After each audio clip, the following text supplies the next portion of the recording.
Chicken नहीं डालते, chicken डालो, चिकन ऐड डालो।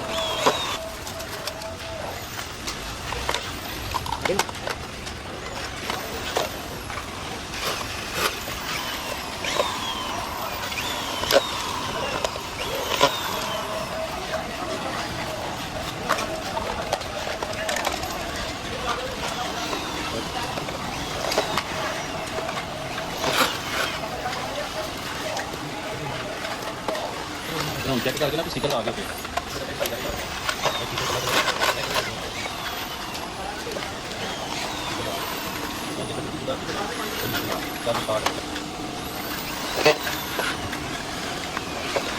खाना पीना जाने के लिए बाहर ना